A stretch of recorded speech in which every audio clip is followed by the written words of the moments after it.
মাঝরাতে হঠাৎ করে যদি আপনার ঘুম ভেঙে যায়, তখন আপনি ছোট্ট একটা দোয়া পড়ুন। সেই দোয়া পড়ে আপনি আল্লাহ তাআলার কাছে যা চাইবেন আল্লাহ তাআলা আপনাকে তাই দান করে দিবে। সুবহানাল্লাহ। এটা আমার কথা না, এটা বলেছেন স্বয়ং মুহাম্মদুর রাসূলুল্লাহ সাল্লাল্লাহু আলাইহি ওয়াসাল্লাম। অনেক সময় আমাদের রাতের বেলা ঘুম ভেঙে যায়, দুঃস্বপ্ন দেখার কারণে হতে পারে, বা আপনার হাজত প্রাকৃতিক ডাকের কারণে আপনার ঘুম ভেঙে যেতে পারে। যে কোনো শব্দের আপনার যদি ঘুম ভেঙে যায় রাত 2টা 3টা 4টা, অথবা যদি ফজরের ওয়াক্ত সময় যদি আপনার ঘুম ভাঙে নামাজের জন্য, অ্যালার্মের কারণে হোক, আজানের কারণে হোক, ঘুমটা ভেঙে আপনি ছোট্ট সেই দোয়াটা পড়বেন। সেই দোয়াটা পড়ে যদি আপনি বলেন আল্লাহ আমাকে ক্ষমা করে দাও, রসুল বলছে আল্লাহ তাকে ক্ষমা করে দেয়। সে যদি তখন বলে আল্লাহর কাছে কোনো দোয়া করে, আল্লাহ রসুল বলছে তার দোয়া কবুল করে নেওয়া হয়।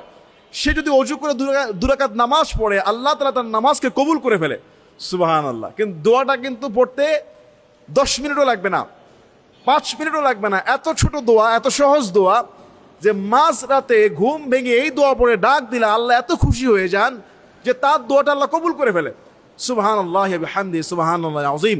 দোয়াটা কি? অর্থের দিকে খেয়াল করে এই দোয়াটা বলবেন, লা ইলাহা ইল্লাল্লাহু ওয়াহদাহু লা শারীকা লাহ লাহুল মুলকু ওয়া লাহুল হামদু ওয়া হুয়া আলা কুল্লি শাইইন কাদির সুবহানাল্লাহি ওয়াল হামদুলিল্লাহি ওয়া লা ইলাহা ইল্লাল্লাহু ওয়াল্লাহু আকবার ওয়া লা হাওলা ওয়া লা কুওয়াতা ইল্লা বিল্লাহ। আমার কিন্তু 1 মিনিটের সময় লাগে নাই। এই দোয়াটা পড়ে যদি কেউ বলে ইগফিরলি, আল্লাহ ক্ষমা করে দাও, আল্লাহ তাকে ক্ষমা করে দেবে। এই দোয়া পড়ার পরে কেউ যদি আল্লাহর কাছে দোয়া করা শুরু করে, আল্লাহ তার সমস্ত দোয়াগুলোকে কবুল করা হবে। এই দোয়া পড়ার পর ওই মাঝরাতে অজু করে সে যদি সালাত পড়ে, তার সালাতকে কবুল করা হবে।